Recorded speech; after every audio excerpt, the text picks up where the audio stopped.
Welcome to Theater Eclectic's production of As You Like It. My name is Phil Levy and I'm the instructor for the class at Adult Ed.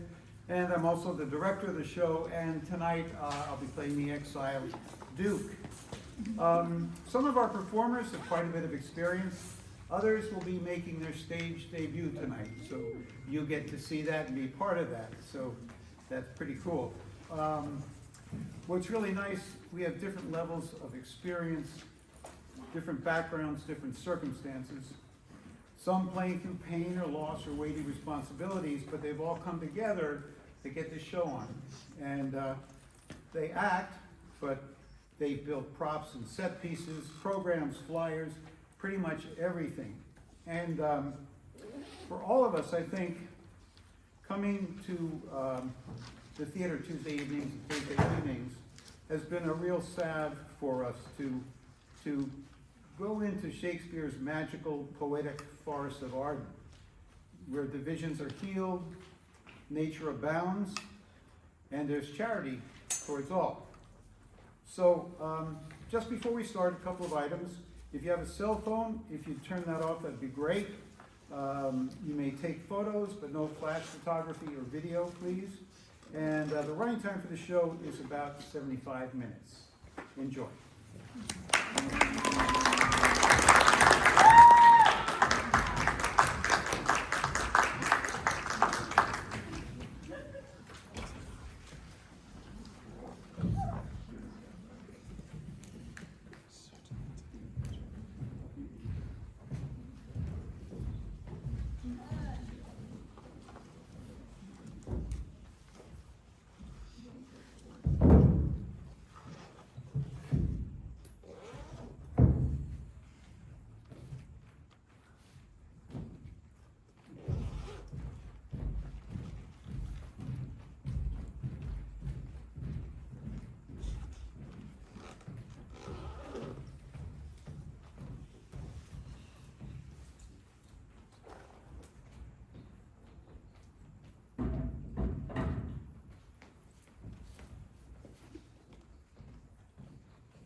Rosalind, sweet my coz, be merry. Dear Celia, I show more mirth than I am mistress of, and would you yet I were merrier. Unless you can teach me how to forget a banished father, you must not learn me how to remember any extraordinary pleasure. Herein thou I seest thou lovest me not with the full weight that I love thee. Had my uncle, thy banished father, banished thy uncle the Duke to my father, so thou hadst still been with me, I could have taught my love to take thy father for mine. Well, I will forget the condition of my estate to rejoice in yours. Well, you know my father hath no child but I, nor none is like to have. And truly, when he dies, thou shalt be his heir. For what he hath taken away from thy father perforce, I will render thee again in affection. By mine honor I will. And when I break that oath, let me turn monster. Careful, my sweet Rose, my dear Rose, be merry. From henceforth I will, coz, and devise sports. Let me see.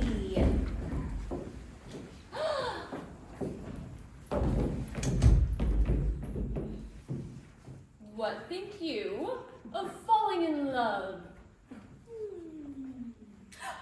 Marry, I prithee do, to make sport withal, but love no man in good earnest, nor no further sport, neither with the safety of a pure blush thou mayest in honor come off again.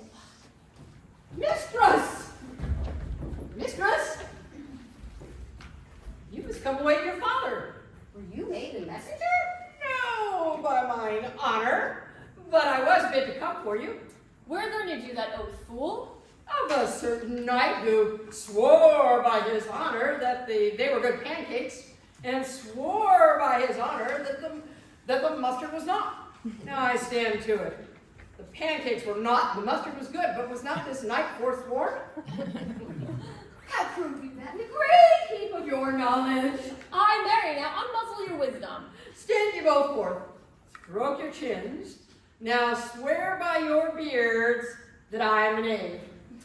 By our beards, if we had them, thou art. By my knavery, if I had it, then I weren't. But if you swear by that is not, you are not forsworn, nor was this knight swearing by his honor, for he never had any. And if he had, it was sworn away long before ever he saw those pancakes or that mustard.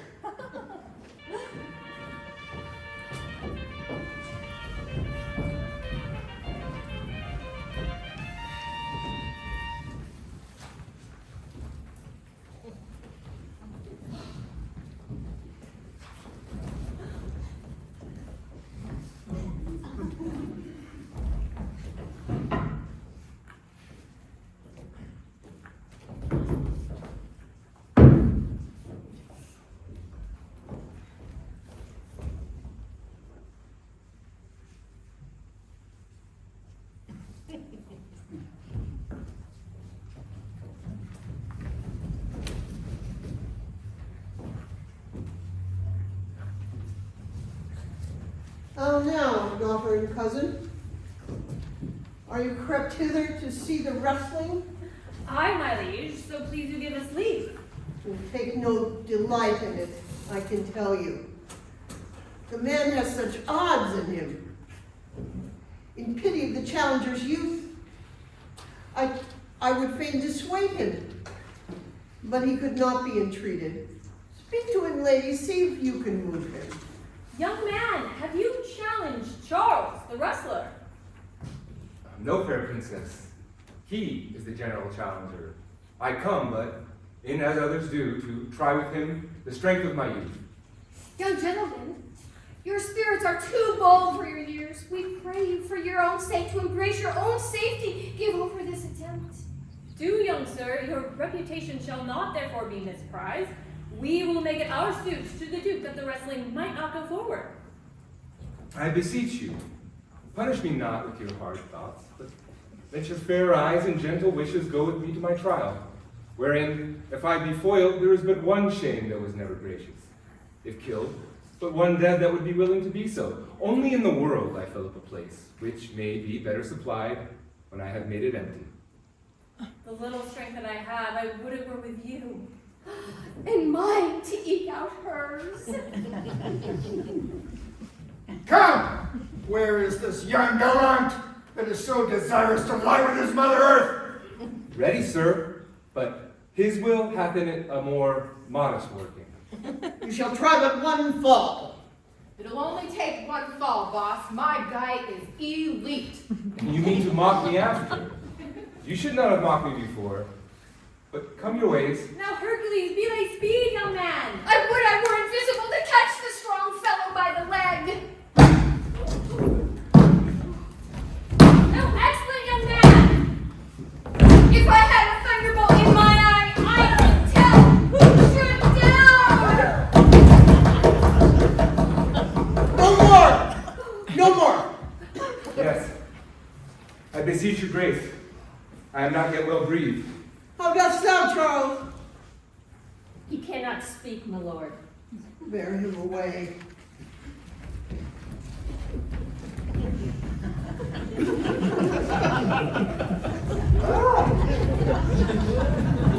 Are you okay? I'm just acting. What is thy name, young man? Orlando, my liege, youngest son of Sir Roland de Bois. I wouldst thou had been son to another man. The world esteemed your father honorable, yet I did still find him mine enemy. But fare thee well, thou art a gallant youth. I wish thou hadst told me of another father.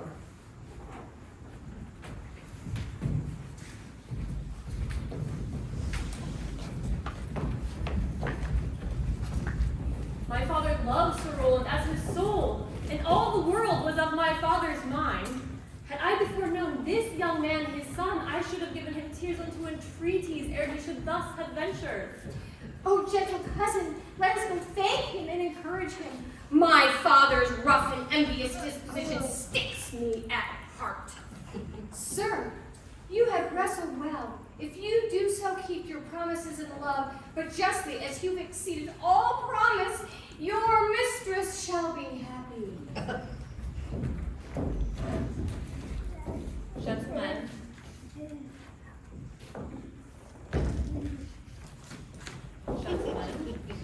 wear this for me, one out of suits with fortune, that could give more, but that her hand lacks means.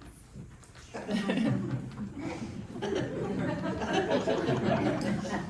we go, Cuz? Aye, very well, fair gentlemen.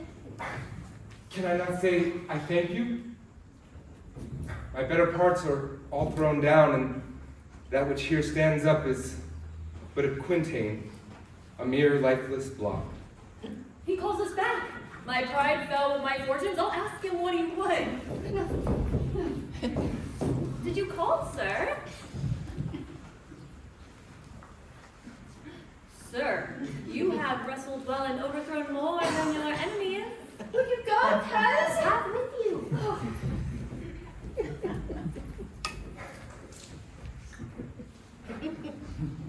Fare you well. What passion hangs these weights upon my tongue?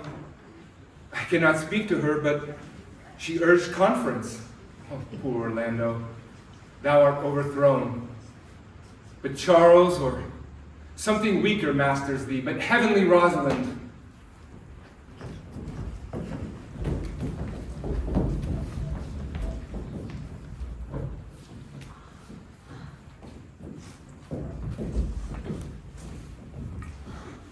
Why, cousin, why, Rosalind, Cupid, have mercy. Not a word? Not one to throw at a dog. Oh, was all this for your father? No. Some of it is for my child's father. Oh, how full of briars is this working day world. Come, wrestle with thy affections. Oh, they take the part of a better wrestler than myself? Is it possible, on such a sudden, you should fall into so strong a liking with old Sir Roland's youngest son? The Duke, my father, loved his father dearly. Doth it therefore ensue that you should love his son dearly? By this kind of chase, I should hate him, for my father hated his father dearly. Yet, I hate not Orlando. No faith, hate him not for my sake. Look! Here comes the Duke. Oh, with his eyes full of anger.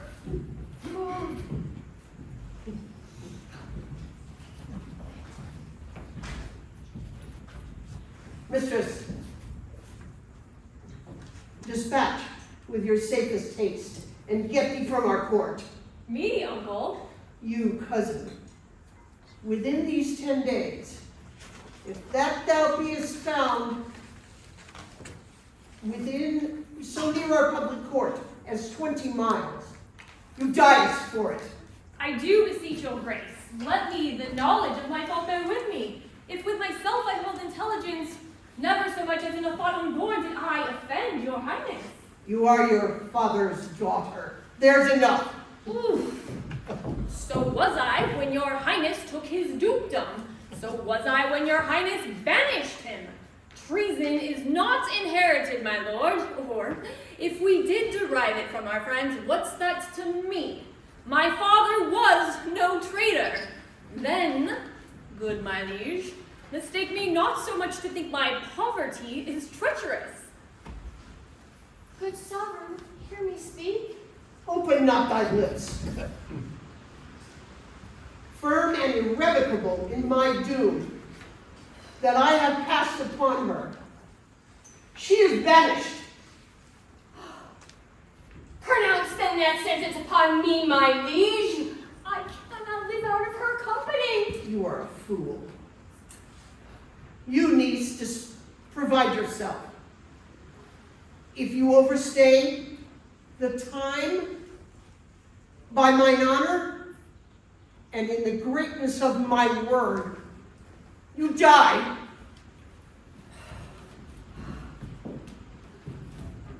Oh, my poor Rosalind, whither wilt thou go? I charge thee, be thou not more grief than I am. I have more cause. Thou hast not, pray thee, hath not the Duke my father banished me, his daughter? That he hath not. No, hath not. Shall we part, sweet girl? No. Let my father seek another heir. Therefore, devise with me how we may fly, whither to go, and what to bear with us. Why, whither shall we go? To seek my uncle in the forest of Arden. Alas, what a danger that will be to us, maids as we are, to travel forth so far. Beauty provoketh thee sooner than gold. Oh, well, I'll put myself in poor and mean attire, like you do. So we shall pass along and never stir a saint. Were it not better, because that I am more than common tall, that I did suit me all points like a man. No! A gallant hurdle axe upon my thigh, a boar spear in my hand, and in my heart lie there what hidden women fear their will. We'll have a marshal and a swashing outside, as many other mannish cowards have that do outface it with their semblances. What shall I call thee when thou art a man? I'll have no worse a name than Jove's own page, and therefore look, you call me Ganymede. But what will you be called? Well, something that hath reference to my state. No longer Celia, but Aliena. Hey ho, hey ho, let me go with you now. I'll go crazy talking only to me. I won't be any trouble, just let me be an extra. And you'll be safe, and I'll have fun on a trip through the woods for 3. But cousin, what if we essayed to steal the clownish fool out of your father's court?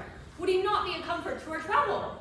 Oh, he'll travel all the while with me. Leave me alone to woo him.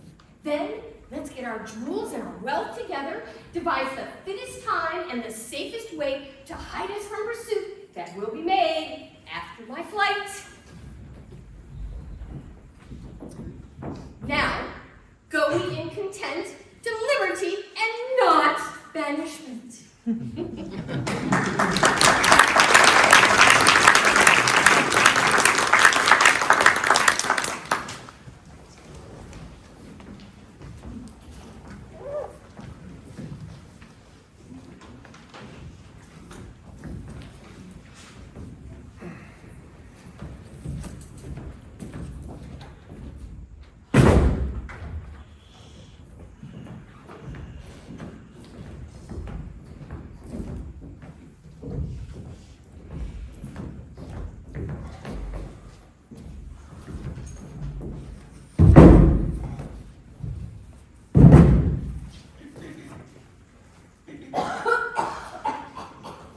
Who's there? What, my young master? Oh, my gentle master. Oh, my sweet master. Oh, you memory of Sir Roland. Why? Why are you here?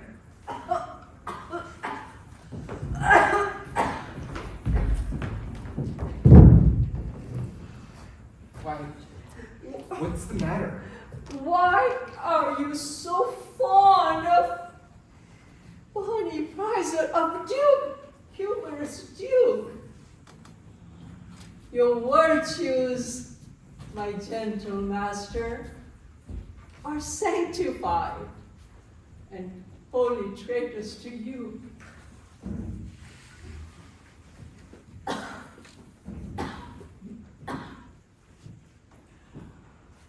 Oh, you unhappy youth. Come not within these doors, within this roof. The enemy of all your graces lives. Your brother? No, no brother. Yet the son, yet not the son. I will not call him son. Of him, I was about to call his father. Hath heard your praises, and this night he means to burn the lodging where he used to lie, and you within it. This house is but a butchery. Abhor it, fear it, do not enter it. Why, whither, Adam, wouldst thou have me go? No matter, Whittier. So come not here. What? Wouldst thou have me go and beg my food? Or with a base and boisterous sword enforce a thievish living on the common road? I'd rather will subject me to the malice of a diverted blood and bloody brother. But do not so. I have 500 crowns. The thrifty hire I saved under your father. Here is the gold. All this I give you. Let me be your servant. Though I look old, yet I am strong and lusty. I will do the service of a younger man in all your business and necessities. Oh, good old man, thou prunest a rotten tree that cannot so much a blossom yield in lieu of all thy pains in husbandry.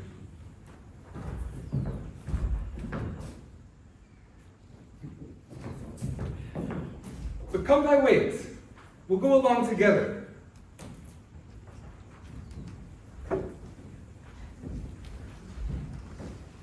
And ere thy youthful wages spent, will light upon some settled low content.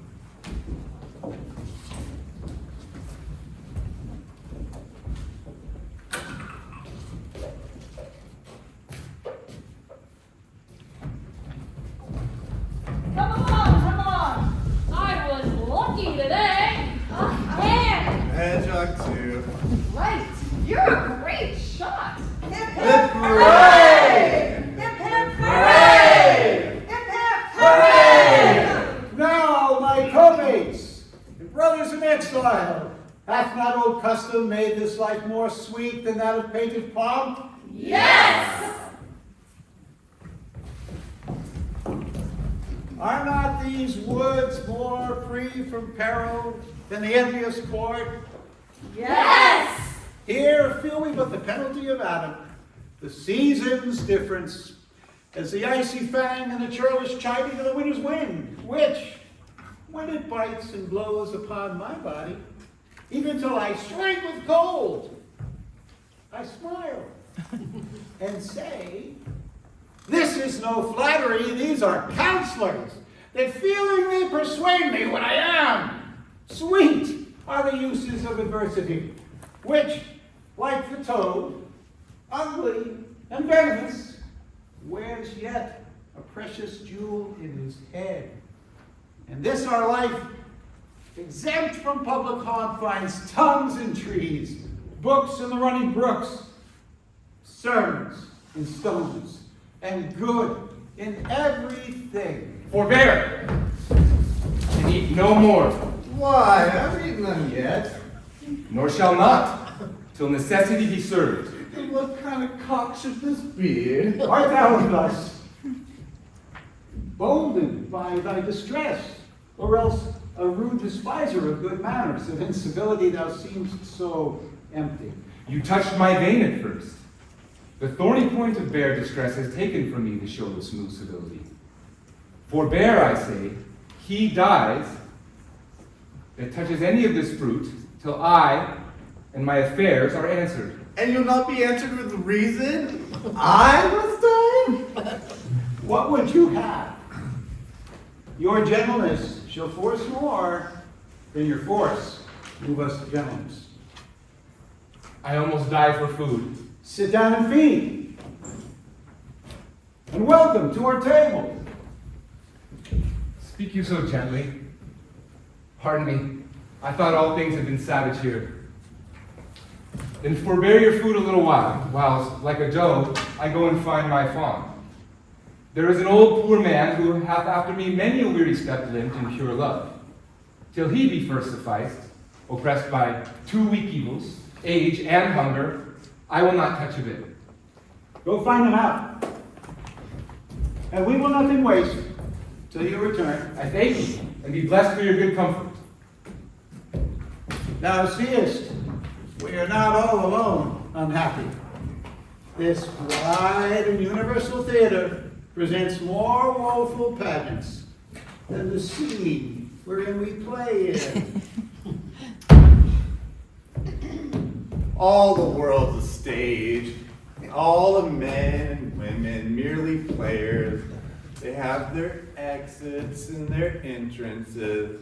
And one man in his time plays many parts, his acts being 7 ages. At first, the infant, mewling and puking in the nurse's arms.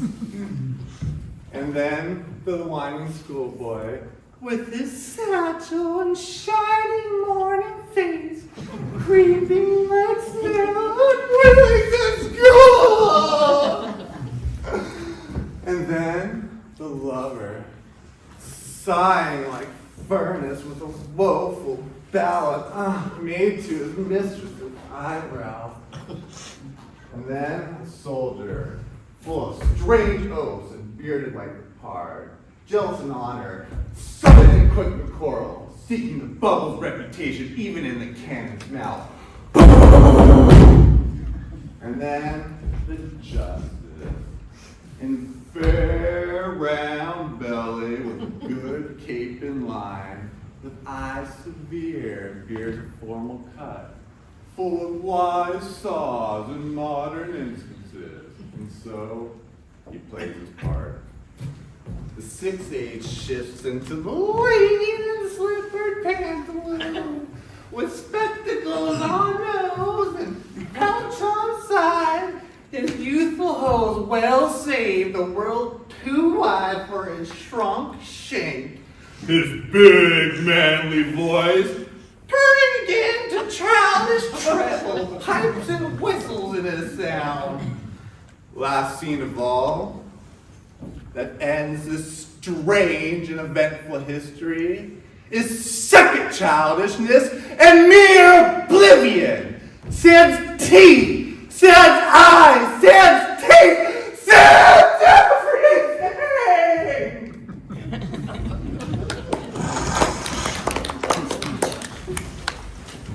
Welcome. Set down thy venerable burden. Let him feed. I thank you most for him. So have you been? I scarce can speak for myself. Thank you for myself. Welcome. Fall to.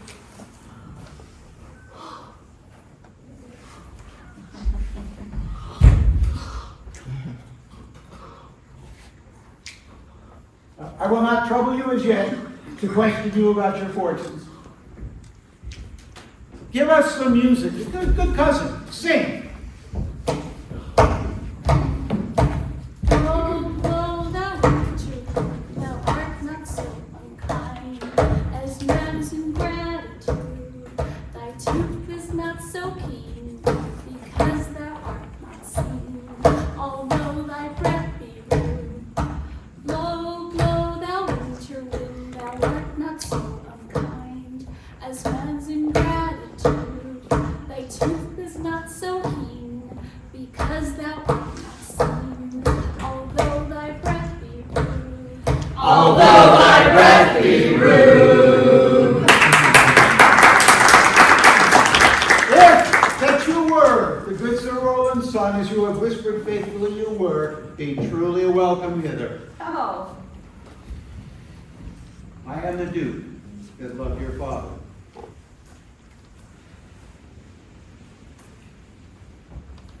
The rest of your fortunes, you go to my cave and tell me. Good old man, thou art right welcome as thy master is, supported by the arm.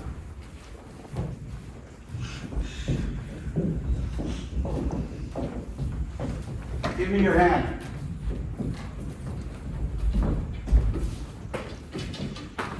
And let me all your fortunes understand.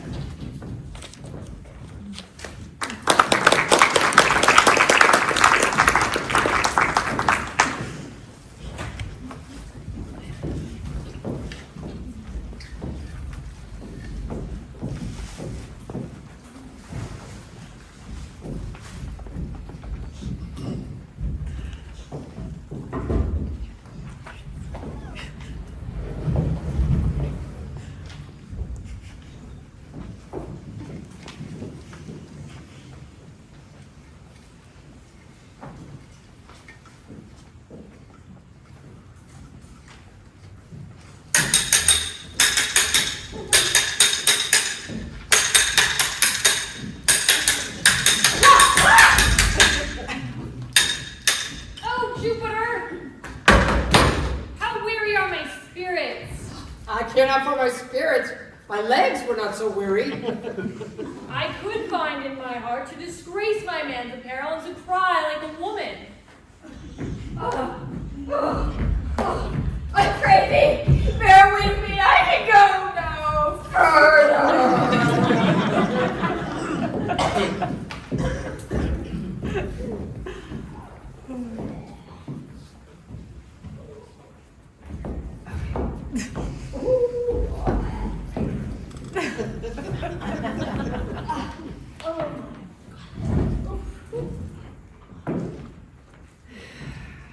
Well, this is the forest of Arden. Aye, here am I in Arden, more fool am I. When I was at home, I was in a better place, but travelers must be content. Aye, thee so good touchstone. I pray you, one of you question yon man, see if he for gold will give us any food. I faint almost to death. Hola, clown! Peaceful, he's not thy kinsman. Peace, I say.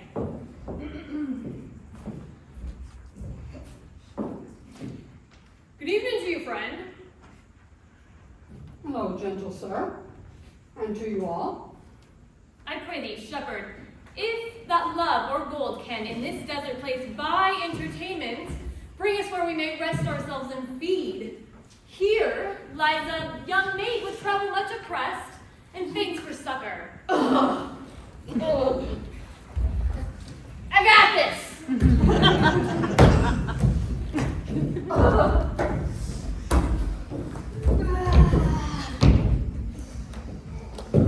Fair sir, I pity her, and I wish for her sake more than thine own my fortunes were more able to relieve her.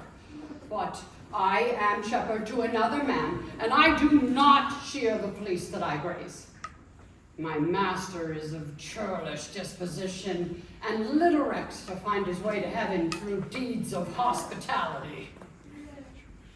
Besides, his coat, flocks, and bounds of feed are on sale now and at his sheepcote now.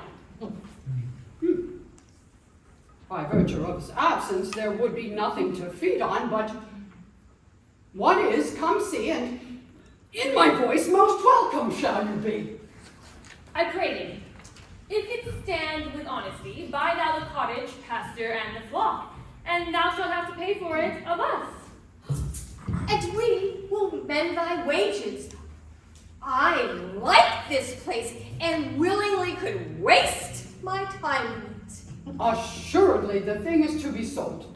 Go with me, and if you like upon report, the soil, the profit, and this way of life, I will your most faithful feeder be.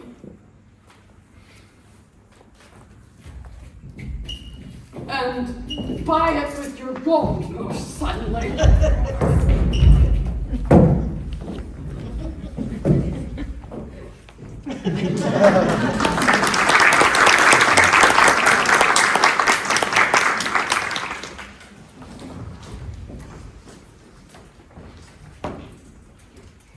Hang there my verse, in witness of my love. And thou, thrice-crowned queen of night, survey with thy chaste eye from thy pale sphere above thy huntress name that my full life doth sway.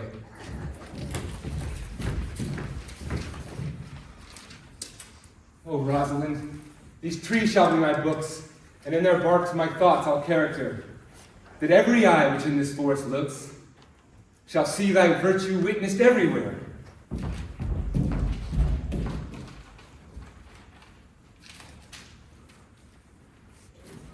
Run, run, Orlando, carve onto every tree the fair, the chaste, and unexpressive she.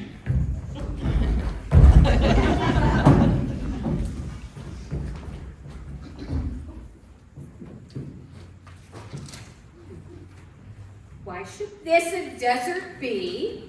For it is unpeopled.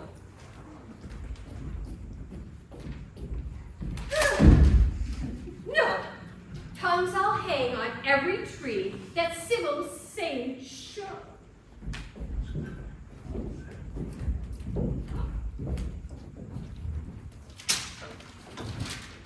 But upon the fairest boughs, or at every sentence end, will I Rosalinda, right? Oh, most gentle pulpiter! What tedious homilies of love have you wearied your parishioners withal, and never cried, have patience, good people? Trow you, who hath done this? Is it a man? With a chain that you once wore about his neck. Change you color? I pray thee, who?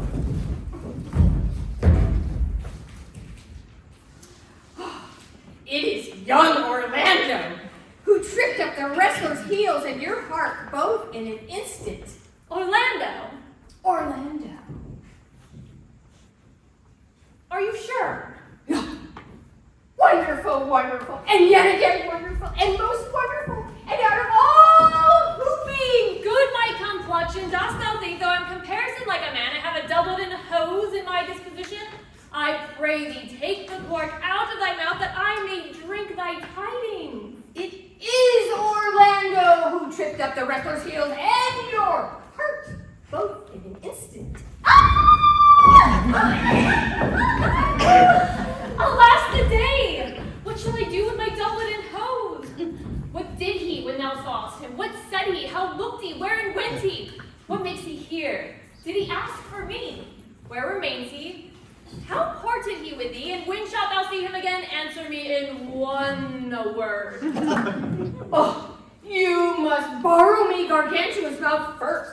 'Tis a word too great for any mouth of this age's size. I found him under a tree, dropped like an acorn. May it well be called Jove's tree when it drops forth such Roots. Give me audience, good madam.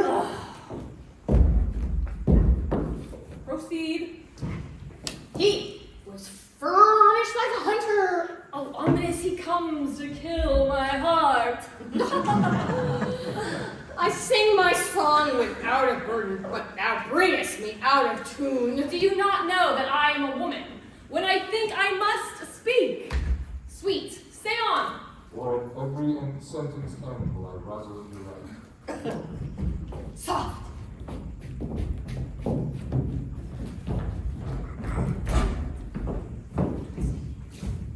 Comes he not here?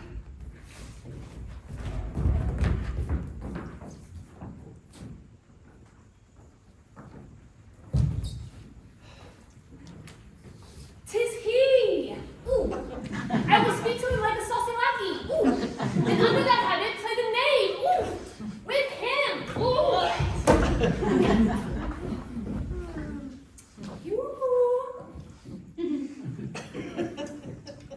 Ahem. Ahem. Do you hear, Forester? Very well. What would you? I pray thee, what is it o'clock? You should ask what time of day. There is no clock in the forest. Then there is no true lover in the forest, else sighing every minute and groaning every hour would detect the lazy foot of time as well as the clock. Where dwell you, pretty youth? With this shepherdess. My sister, here in the skirts of the forest, like fringe upon a petticoat. I mean, like fringe upon a petticoat. Are you native of this place? Your accent is something finer that can be purchased in such a removed dwelling. I have been told so of many, but indeed, it was an old religious uncle of mine that taught me to speak, one who in his youth was an inland man, and knew courtship too well, for there he fell in love. I have heard him read many lectures against it, and I thank God I am not a woman.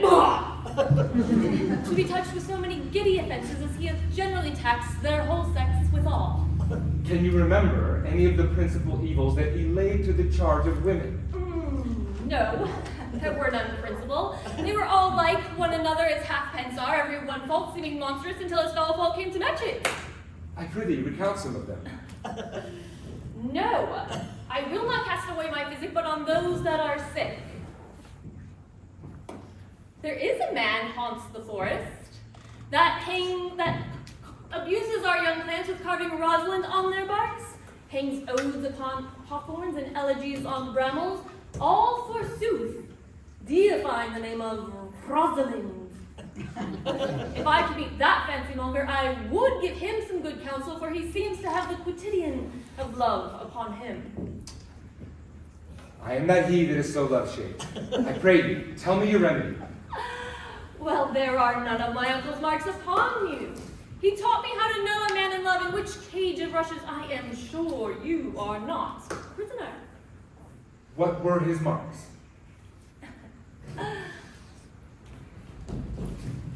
A lean cheek, which you have not, a blue eye and sunken, which you have not, a beard neglected, which you have not, though I pardon you for that, for simply your having in-beard is a younger brother's revenue. Then your hose should be ungartered, your sleeve unbuttoned, your shoe untied, and everything about you demonstrating a careless desolation. But you are no such man. I swear to the youth, I am that he, that unfortunate he. But are you so much in love as your rhymes speak? Neither rhyme nor reason can express how much. Well, love is merely a madman's, and I tell you deserves as well a dark house and a whip as madmen do. And the reason why they are not so punished and cured is that the lunacy is so ordinary, even the whippers are in love too. Yet I profess curing it by counsel. Did you ever cure any so? Yes, one, and in this manner. He was to imagine me his love, his mistress, and I set him every day to woo me. At which time would I, being a moonish youth, grieve, be effeminate, changeable, longing and liking, proud, fantastical, apish, shallow, inconstant, full of tears, him, now loathe him, then entertain him, then forswear him, now weep for him, then spit at him. That I drave my suitor from his mad humor of love to a living humor of madness, and thus I cured him. And this way would I take upon me to wash your liver as clean as a sound sheep's heart. I would not be cured, youth. I would cure you if you would but call me Rosalind and come every day to my coach and woo me. Now, by the faith of my love, I will. Just tell me where it is.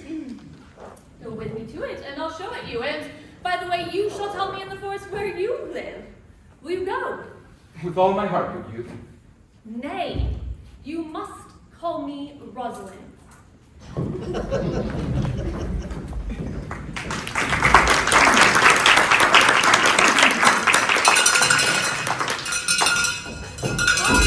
Sister, will you go?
Oh, come apace, still Audrey. I will fetch up your goats for you. And how, Audrey? Am I the man yet? Doth my gentle feature content you? Your features? Lord warned us. What features? Would the gods have made thee poetical? Poetical? I do not know what this poetical is. Is it something true in word and deed? Is it a real thing? No, truly. For the truest poetry is the most fading. And lovers are given to poetry. What they do swear in poetry, they do feign. Do you wish then that the gods had made me poetical? Yes, truly. For thou swearest to me that thou art honest. Now, if thou wert a poet, I might have some hope that thou didst feign. Well, would you not have me honest? No.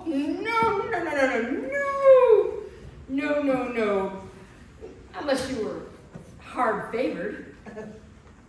For beauty, honesty, coupled to beauty, whereas honey as a sauce to sugar. Well, I am not fair, but I pray the Lords make me honest. And to cast away honesty on a foul slut, or to put good meat into an unclean dish. I'm not a slut. I thank the Lord's made me honest. Well, praise be the gods for thy foulness. Sluttishness may come hereafter. But be that as it may be, I will marry thee. Oh, the gods give us joy!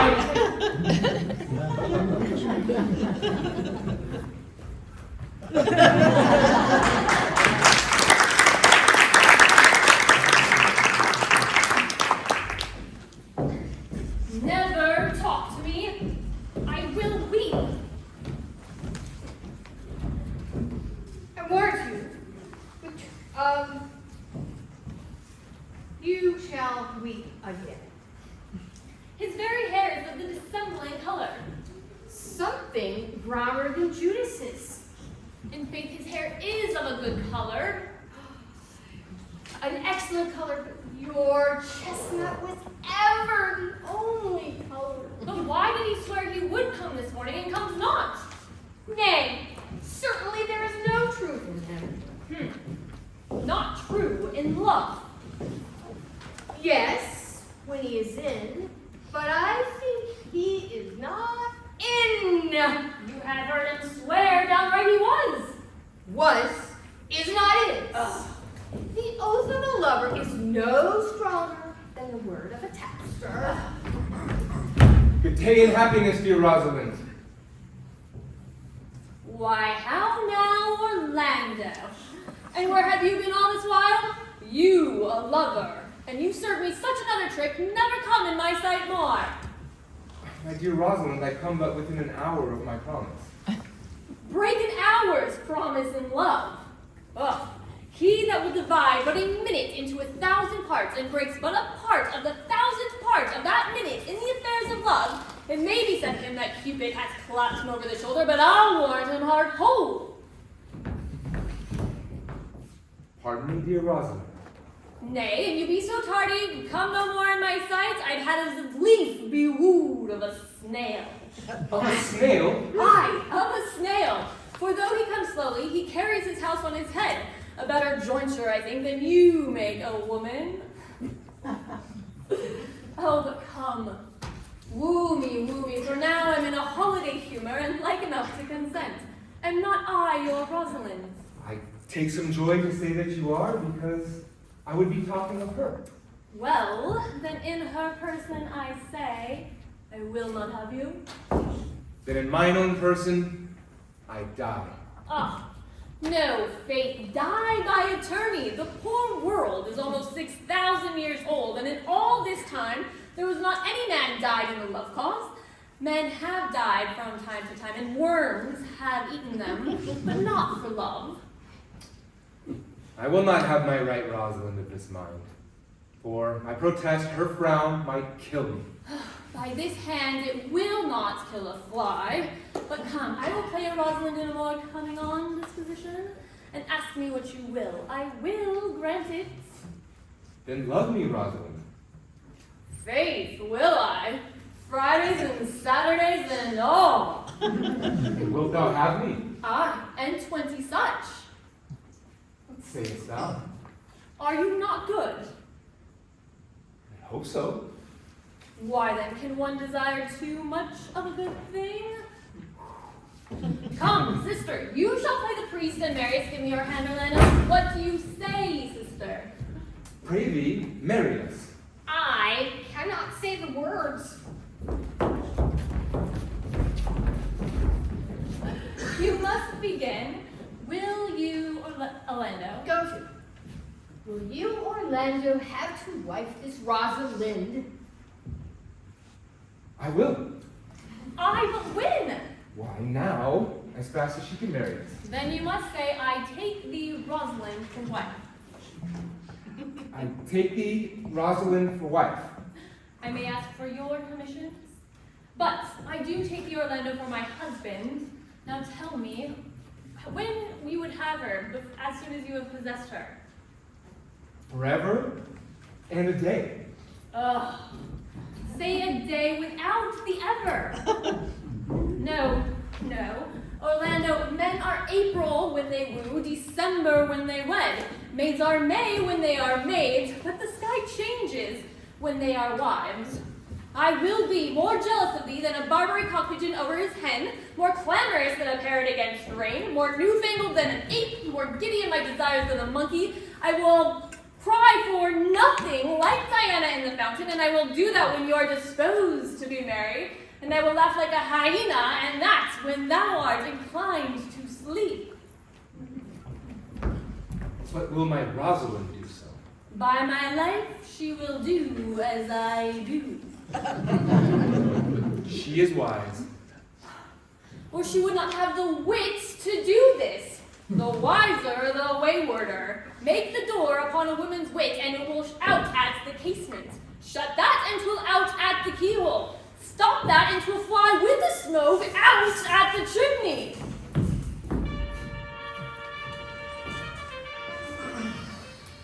For these 2 hours, Rosalind, I will leave thee. Alas, dear love, I cannot lack thee 2 hours. I must attend the Duke at dinner. By 2 o'clock, I will be with thee again. Aye, go your ways, go your ways. I knew what you would prove. My friends told me as much, and I thought no less. That flattering tongue of yours won me. 'Twas but one cast away, and so come death. 2 o'clock is your hour? Aye, sweet Rosalind. By my troth, and in good earnest, and so God mend me, and by all pretty oaths that are not dangerous, if you break 1 jot of your promise, or miss 1 minute behind your hour, I will think you the most pathetical break promise, and the most hollow lover, and the most unworthy of her you call Rosalind, that may be chosen out of the gross band of the unfaithful.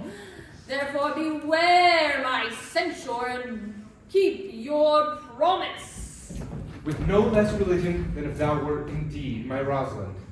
So, adieu. Time is the old justice that examines all such offenders, so let time try. Adieu. You have simply misused our sex for your love pranks. Oh, cuz, my pretty little cuz, that thou didst know how many fathoms deep I am in love. I tell thee, alien, I cannot live out of the sight of Orlando. I'll go find a shadow and sigh until he comes.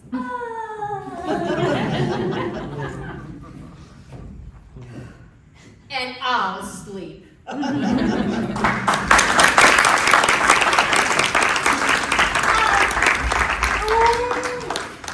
Please, we will find a time, good Audrey. We will have patience, good Audrey. But Audrey, there is a youth here in the forest lays claim to you. I know of who you speak, but he has no interest in me in the world. Here comes the man you talk of. It is meat and drink to me to see a clown. Good evening, Audrey. You got even, William. Good evening to you, sir. Good even, gentle friend. Cover thy head, nay, prithee, be covered. How old are you, friend? 5 and 20, sir. A ripe age. Is thy name William? William, sir. Fair name. Was born here in the forest? I, sir. I thank God.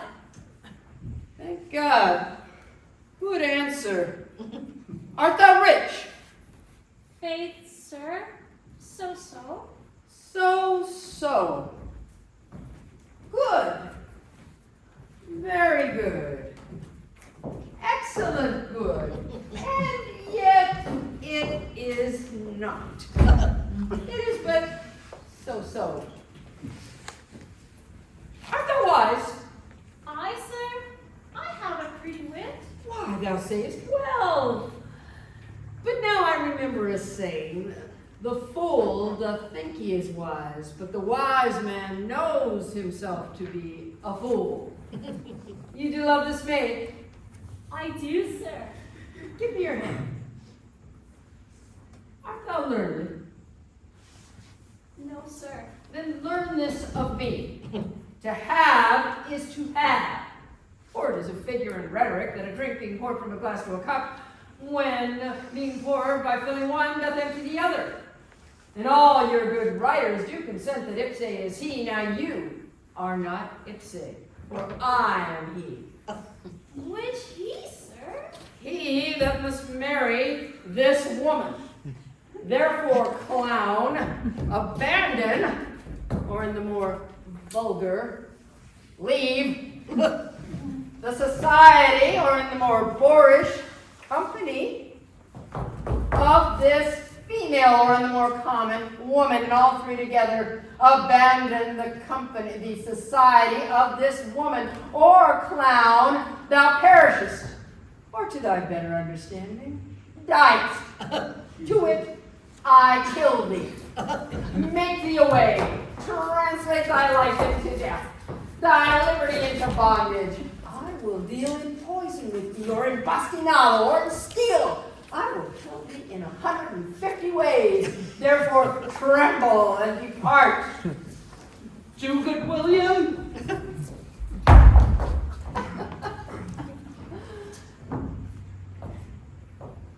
God rest you merry, sir.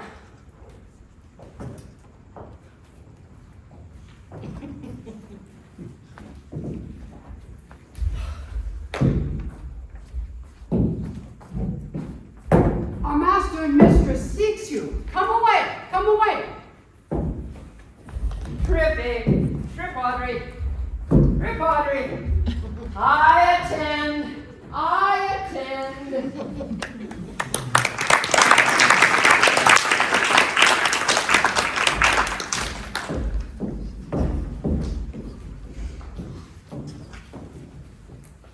How say you now? Is it not past 2 o'clock? And here much Orlando. I warned you, with pure love and troubled brain, he had taken his bow and arrows and gone forth to sleep. Ugh.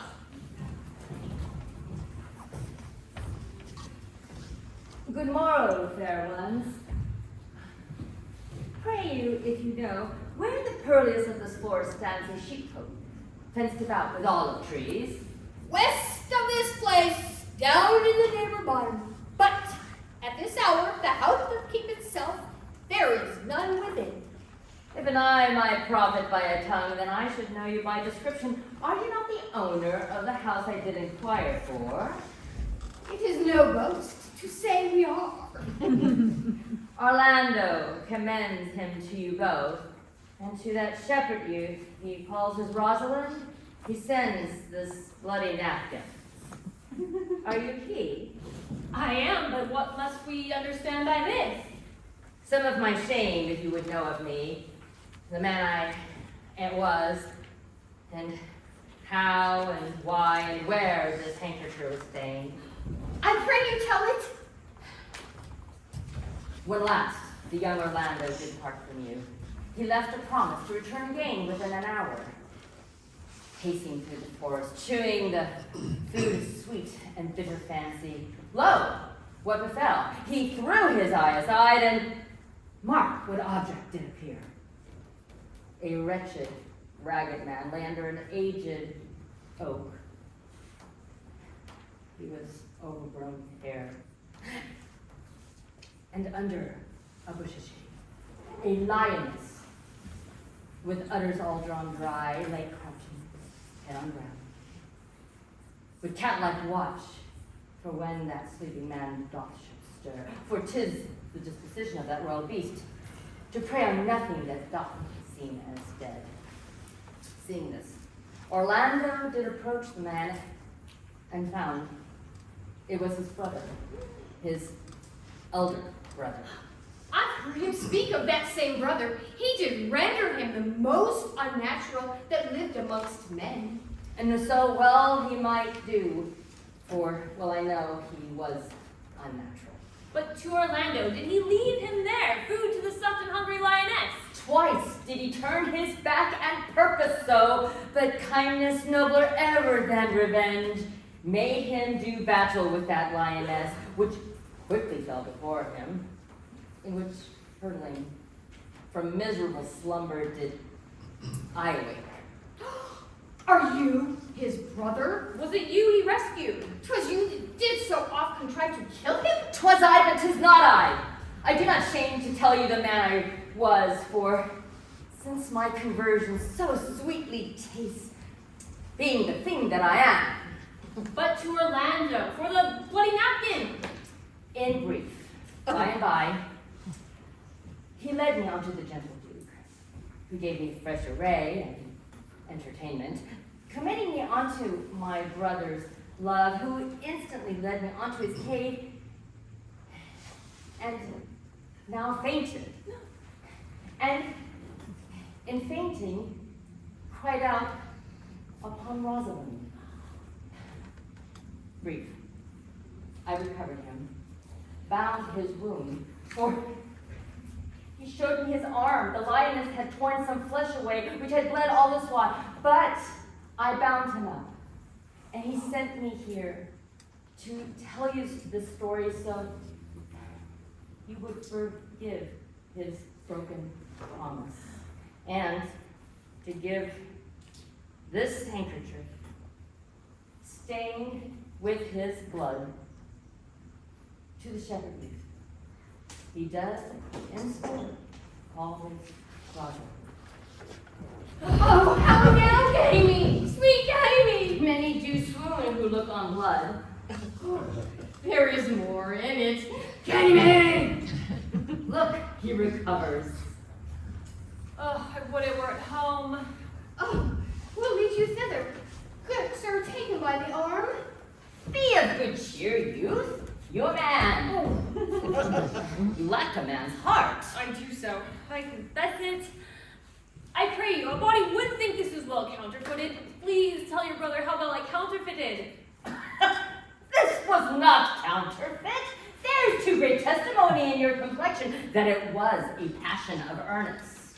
Oh, come, you look paler and paler. We'll lead you homeward. Good sir, go with us. That I will, for I must bear answer back. How you excuse my brother, Rosalind. I shall devise something, but I pray you commend my counterfeiting to him. Will you go?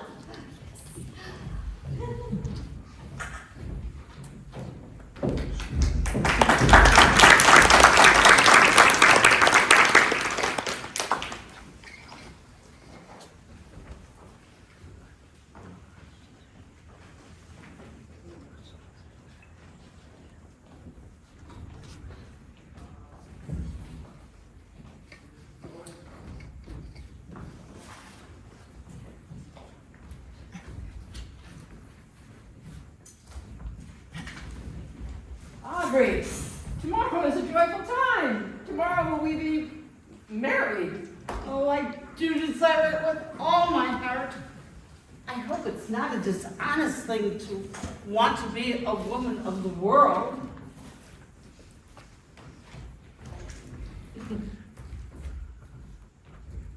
Man might, if he were of a fearful heart, stagger in this attempt.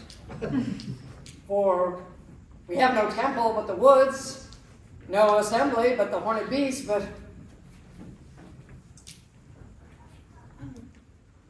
what though?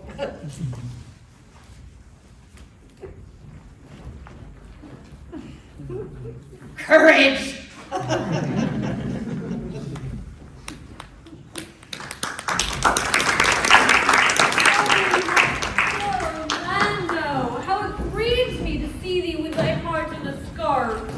It's my arm. I thought thy heart had been wounded with the claws of the lion. Wounded it is, but with the eyes of a lady.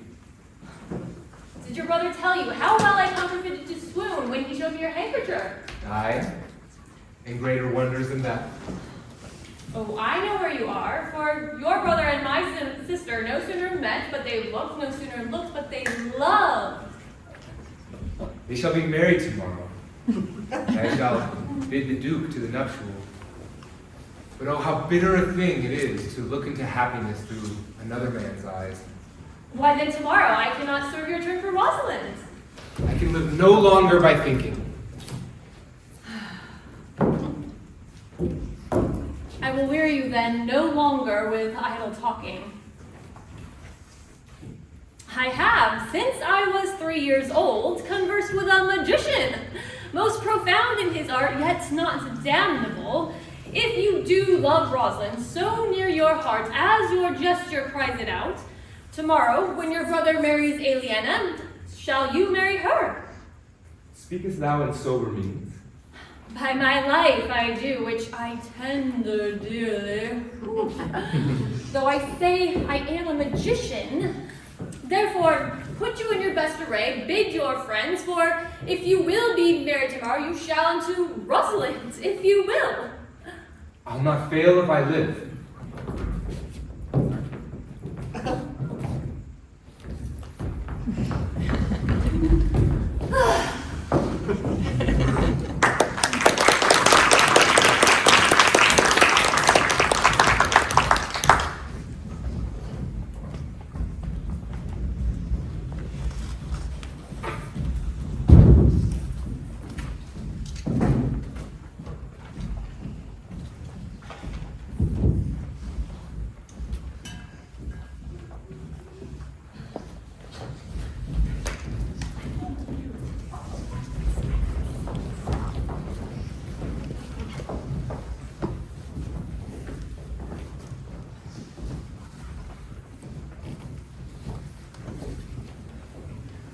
Dost thou believe, Orlando, that this boy can do all this that he hath promised? I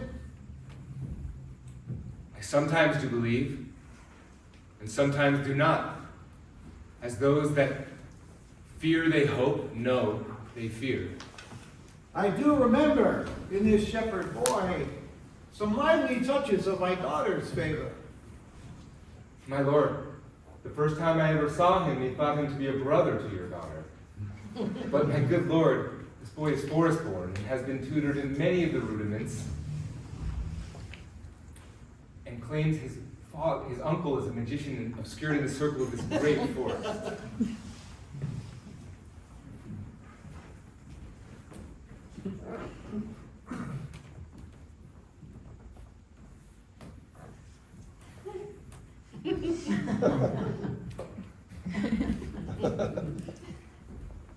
Salutations and greetings to you all. Good, my lord, bid him welcome. This is the motley-minded man I've so often met in the forest. He's been a courtier, he swears.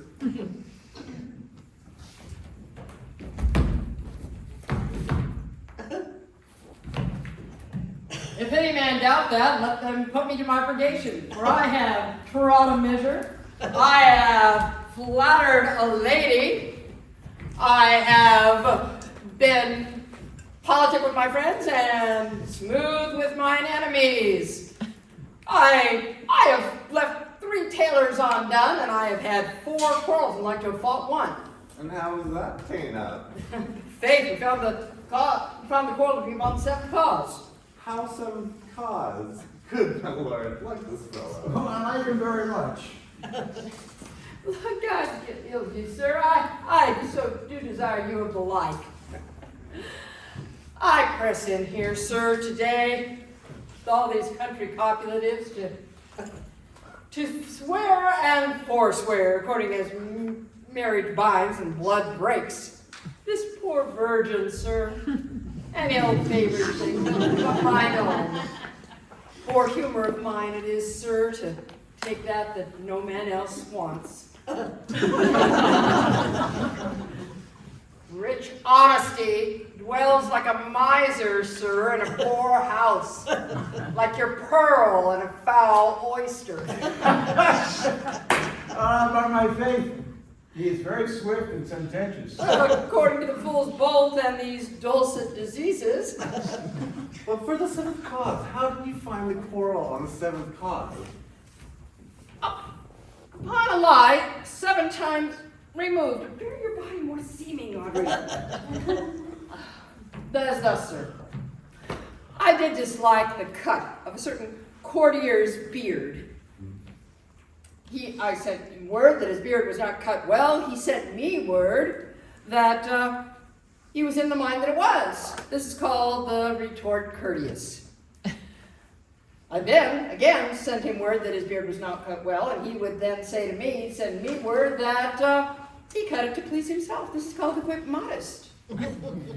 Then, I sent him word again that his beard was not well cut. He disabled my judgment. This is called the reply churlish. Then, I sent him word, I said his beard was not well cut. He would answer, I spake not truth. This is called reproof valiant, sir. Again, I said, his beard was not well cut. He said I lied. This is called the countercheck quarrelsome, sir. And so on to the lie circumstantial and the lie direct. And how often you say his beard is out okay? Oh, I durst go no further than the lie circumstantial, and he durst not give me the lie direct, so we measured swords and parted. You nominate in order to have the degrees of the lie. Ah, well, we quarrel in print, sir, by the book. Like your books on good manners. But I will name you the degrees.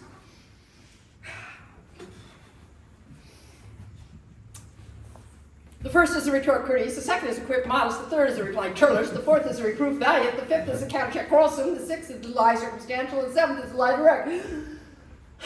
And you may avoid all these except the lie direct, and you may avoid that too with an if.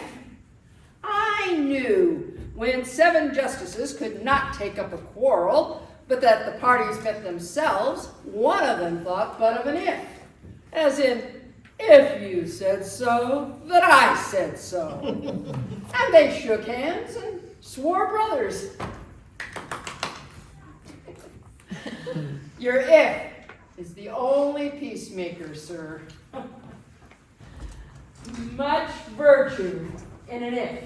Is not this a rare fellow, my lord? He's as good at anything, and yet a fool. Well, he uses his folly as a stalking horse, and under the presentation of that, he shoots his wit. To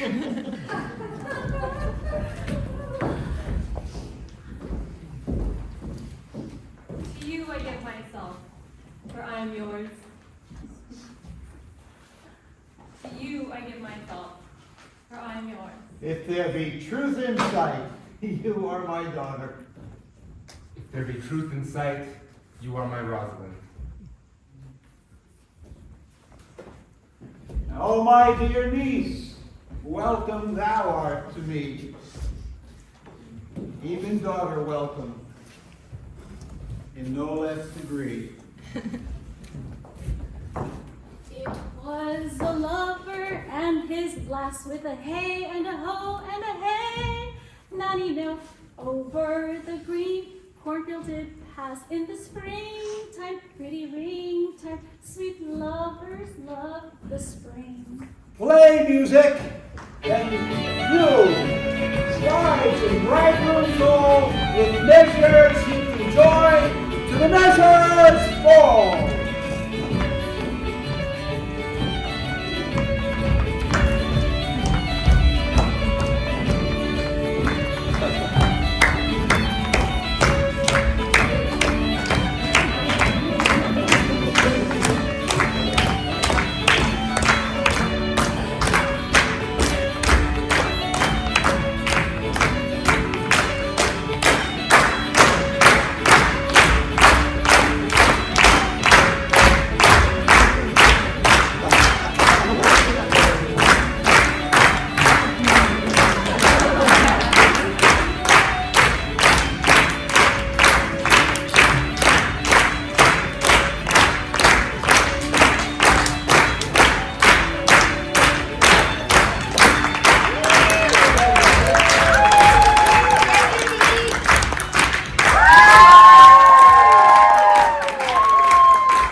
Ladies and gentlemen, we are Theater Eclectic.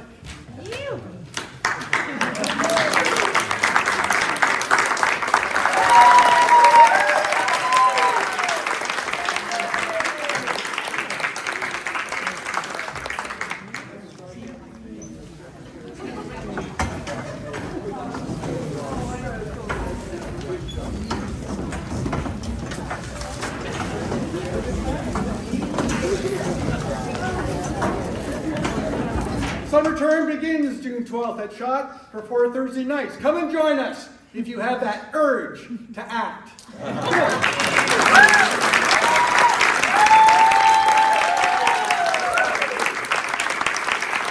wait outside, we'll quickly do some notes, and then you can have them back and celebrate. So thanks again for coming.